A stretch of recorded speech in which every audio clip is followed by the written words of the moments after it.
திருமேனி காண்டல் தெளிவு குருவின் திருநாமம் செப்பல் தெளிவு குருவின் திருவார்த்தை கேட்டல் தெளிவு குருகுரு சிந்தித்தல் தானே. அதுக்கு விளக்கம் சொல்லிருங்க சுசிமா. அது 4 வார்த்தை தானே, விளக்கம் சொல்லிருங்க. அதாவது தெளிவு குருவின் திருமேனி காண்டல். நம்ம சொல்லிக் கொடுக்கறவங்கள வந்து நம்ம திருமேனிய பாக்குறோம் இல்லையா, அதுதான் தெளிவு குருவின் திருமேனி காண்டல். தெளிவு குருவின் திருநாமம் செப்பல். அதாவது நம்ம எதை சொல்லுவோம்னா, நாங்கெல்லாம் நால்வர் பெருமக்கள் இருக்கிறாங்க இல்லையா, யார் யாரு தெரியுமா? இருக்காது.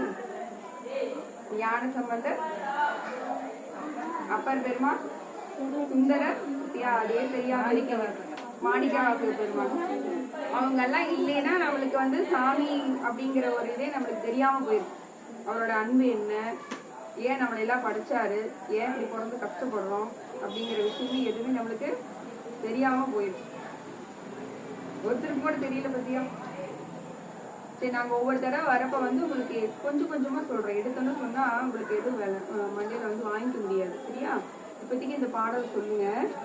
நாங்க வந்து திருவாசகங்கிற ஒரு புத்தகத்தை கொண்டு கொடுக்குறோம் உங்களுக்கு எல்லாத்துக்கும்.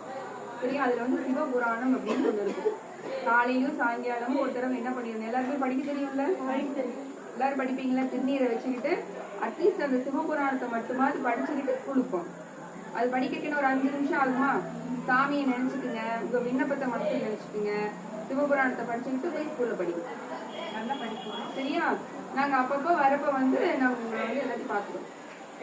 ஓகேவா? ஞாயிற்றுக்கிழமை முடிஞ்ச வரைக்கும் நாங்க வந்து உங்களை வந்து பார்க்கறதுக்கு வருவோம். ஓகேவா? சரி, நாங்க கிளம்பலாமா?